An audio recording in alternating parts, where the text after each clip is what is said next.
तो उन्होंने कहा कि साहब, उन्होंने कहा कि मैंने तो स्कूलों में एक काउंसलर रख दिया है।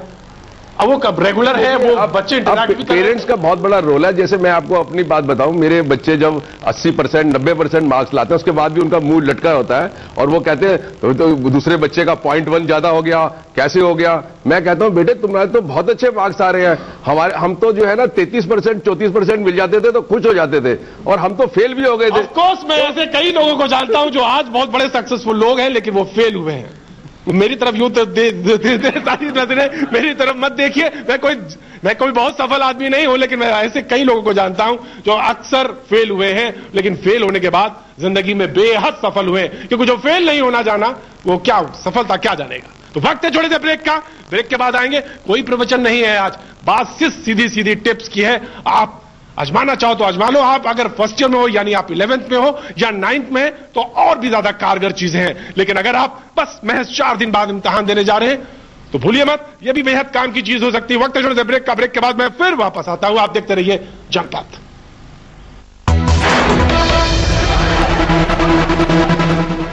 जनपथ में आपका एक बार फिर स्वागत है। मैं हूं प्रतीक त्रिवेदी और आज बात एग्जाम की टेंशन को लेकर।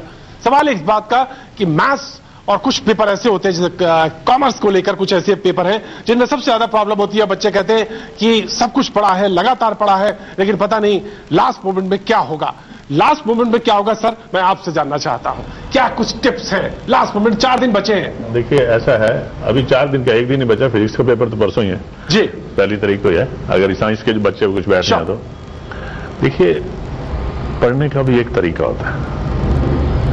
अगर आप फिल्म देखने गए हैं और फिल्म हॉल से बाहर निकले, सिनेमा हॉल से, आपको पहले सीन से लेकर आखिर सीन तक पूरा नरेट करा दो, आप पूरा नरेट कर देते हैं। आपका कंसंट्रेशन लेवल बिल्कुल हाई है उस समय।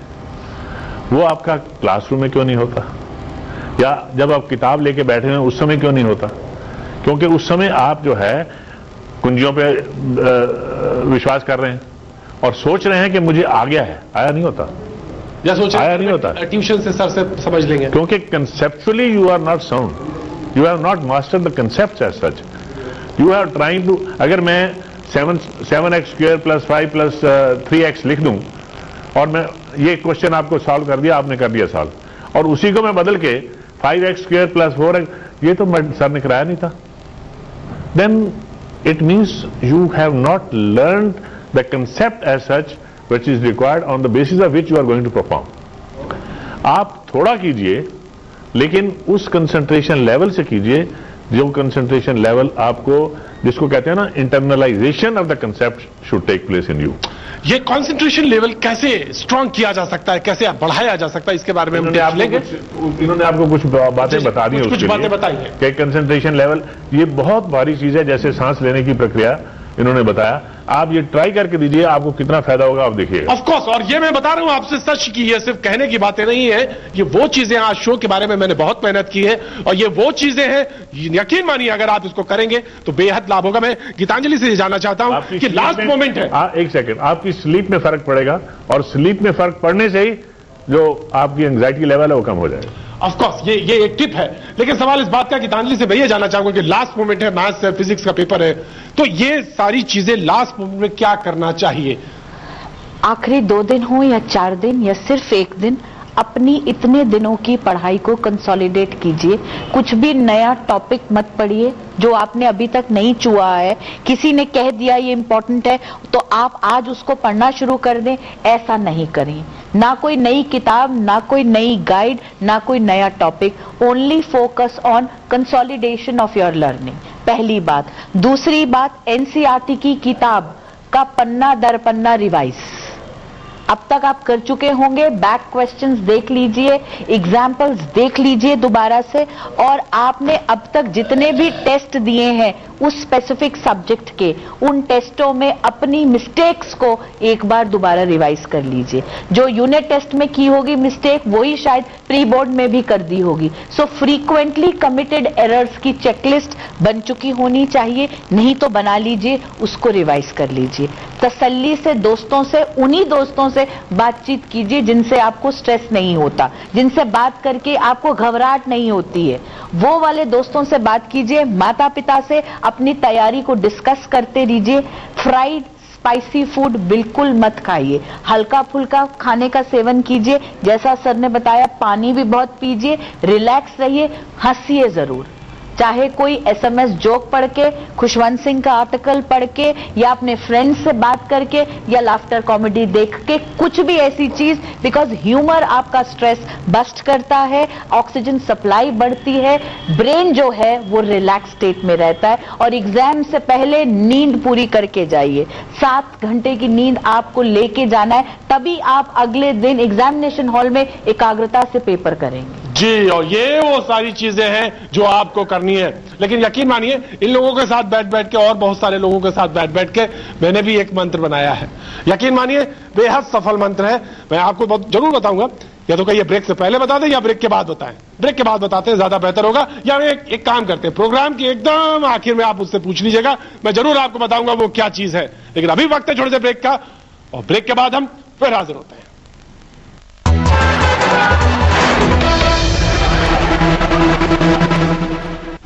जनपद में आपका एक बार फिर स्वागत है। मैं हूं प्रतीक त्रिवेदी, और आज बात एग्जाम की टेंशन को लेकर। जी हाँ, सवाल आप लोगों के सबसे पहले। जी, आप पूछना चाह रही हैं? जी, मैं आपका नाम जानना चाहूंगा।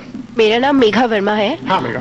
सर, मेरा आपसे ये सवाल है कि हम सब कुछ याद कर लेते हैं ठीक से, हमें पता है कि हम कर लेंगे, एंड मॉर्निंग में जाके हम एग्जाम में लिखने बैठेंगे तब भी हम सब कुछ कर लेंगे, लेकिन जैसे ही क्वेश्चन पेपर हमारे सामने आता है, उसके बाद आंसर शीट हमारे सामने आती है, तब लगता है कि यार ये तो मैंने करा ही नहीं, इसका आंसर मुझे नहीं आता, या एकदम से ब्लैंक हो गया। जी, तो उस दौरान हमें क्या करना चाहिए कि हमने जो पढ़ा है पिछली रात या उससे कई दिन पहले, वो हमें याद आ जाए? ये बताइए आप। रिवाइव करने का। जी, ऑफ कोर्स आप बताना चाहेंगे सर? शौक है। देखिए, उस समय भी जैसे इन्होंने आपको कहा, सबसे पहले जब आप पेपर ले रहे हैं, क्योंकि एंग्जाइटी लेवल उस समय आपका हाईएस्ट है, पहले तो रिलैक्स होने की कोशिश कीजिए। ये मेरे साथ खुद हुआ था। मैं 9th में पढ़ता था, मैथमेटिक्स मेरा बिल्कुल बड़ा पक्का सब्जेक्ट था, और 1.5 घंटे तक मैं एक सम नहीं सॉल्व कर पाया। मैं उठा, मैंने टीचर से कहा मुझे 5 मिनट के लिए बाहर जाने दीजिए और मुझे एक गिलास पानी दीजिए। मैं बाहर गया, इसी तरह से मैंने सांस लिए 3, और वापस आया। मैंने 1.5 घंटे में पूरा पेपर किया और 99 मार्क्स मेरे आ गए। वाह! ये इसका कारण ये नहीं है कि आपको आता नहीं है, इसका कारण ये है कि ये जो आपने जहां स्टोर किया ना, वहां पर लिड आ गई है। उस लिड को रिमूव करने के लिए पहले आपको बिल्कुल शांत होना पड़ेगा, रिलैक्स करना पड़ेगा अपने आप को, और ये सोचिए कि अभी मैंने 5 मिनट कुछ नहीं करना। जी, और फिर अगर आप उसको दोबारा अटेम्प्ट करना शुरू करेंगे तो you will find the result. Okay, thank you so much. जी, आप चलिए, बोलिए, पूछिए। सर, मेरा सवाल ये है कि आपने कहा कि बिना पढ़े टेंशन होती है, लेकिन कई बार ऐसा होता है कि पढ़ के बहुत रिवाइज करने के बाद, बहुत पढ़ने के बाद भी इंसान को टेंशन होती है। इवन मैंने तो ये देखा है कि 60 और 70% जो स्टूडेंट्स होते हैं जो बिना पढ़े टेस्ट देते हैं, उनको टेंशन नहीं होती है। वो कहते हैं पढ़ा ही नहीं है तो मार्क्स कहां से आएंगे, लेकिन जो पढ़ता है उसके दिमाग में ज्यादा टेंशन होती है, अकॉर्डिंग टू मी।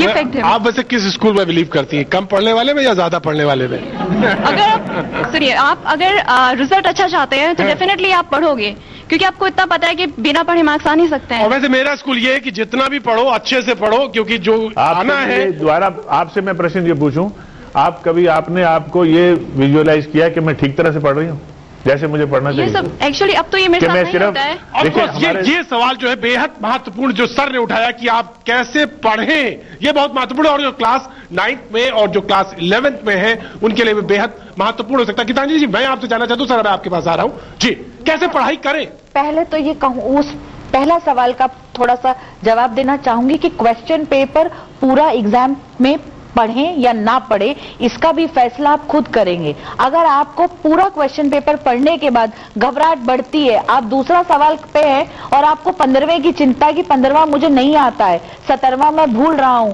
तो आपका दूसरा तीसरा भी खराब होने के चांसेस बढ़ जाते हैं। इसलिए ये एक यूनिफॉर्म रूल नहीं लागू होगा कि आप 15 मिनट जो रीडिंग टाइम मिलते हैं उसको एक्चुअली रीडिंग में इस्तेमाल करें। मेरी आपसे यही सजेशन है कि अगर एंजाइटी मैनेज हो सकती है, अगर आप प्लानिंग कर सकते हैं टाइम एलोकेशन की, तो क्वेश्चन पेपर पढ़िएगा, नहीं तो एक क्वेश्चन पढ़िए जवाब दीजिए, दूसरा पढ़िए जवाब दीजिए, इस तरीके की पॉलिसी बनाइए। जो सवाल नहीं आता उसके लिए जगह छोड़ दीजिए। चाहे सेक्शन ए से शुरू करें चाहे सेक्शन सी से शुरू करें, सेक्शन पूरा कंप्लीट कीजिए, सेक्शन के सवालों का सीक्वेंस मत चेंज करिएगा। इन थोड़ी थोड़ी चीजों का ध्यान रखना है। और आखिरी बात जो मैं कहना चाहूंगी दोनों सवालों के लिए कि टेंशन पढ़ने वाले को होती है क्योंकि उसको अपने कर्म के फल का इच्छा होती है, वो इच्छा इतनी तीव्र होती है कि मैंने मेहनत की अब रिजल्ट चाहिए। लेकिन गीता भी यही कहती है, पवन जी भी यही कहेंगे कि हमारे हाथ में सिर्फ कर्म है, मेहनत है। आप अपने आत्मविश्वास के साथ जाइए कि मैंने मेहनत की है, ये जो थोड़ा सा लिड लग गया है इसको उतारने की कोशिश कीजिए पॉजिटिव सेल्फ थॉट्स के साथ। पॉजिटिव थॉट्स के साथ जाइए, अच्छे से ब्रीदिंग कीजिए, क्वेश्चन पेपर देखिए और आंसर लिखिए। ऑफ कोर्स, और ये सारे टिप्स हैं, लेकिन पवन जी के पास भी कुछ ऐसे टिप्स हैं जो मैं आपको जरूर बताऊंगा कि वो क्या करने से कॉन्फिडेंस लेवल बढ़ सकता है। ये वो सारी चीजें तो बताई, लेकिन कुछ और भी हैं जो पवन जी बताने वाले हैं जो हम आपसे शेयर करेंगे। लेकिन अभी वक्त है छोटे से ब्रेक का, ब्रेक के बाद हम फिर हाजिर होते हैं।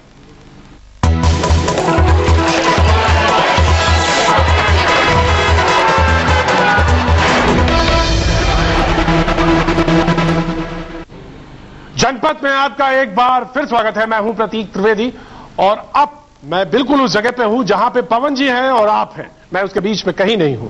ऑफ कोर्स बहुत सारी टिप्स हैं जिनको करना चाहिए, पवन जी इसके लिए जाने जाते हैं और वो टिप्स ये जरूर हमको बताएंगे। तो एक चीज मैं लेकिन जरूर कहना चाहूंगा, इन टिप्स के बीच में गीतांजलि क्योंकि एक साइकोलॉजिस्ट हैं, बहुत सारी चीजें हैं, डील करती हैं, काउंसलर है, साथ में उनके बगल में जो सर बैठे हैं बहुत अनुभव के साथ, एक लंबी परंपरा के साथ है। कोई चीज जोड़ना चाहेंगे ऑफकोर्स जोड़ सकते हैं, लेकिन मेरा रोल यह है कि मैं अशोक जी के बगल में खड़ा हो जाता हूं क्योंकि एक पेरेंट होने के नाते बहुत सारे सवाल मैं इधर से भी और उधर पूछना।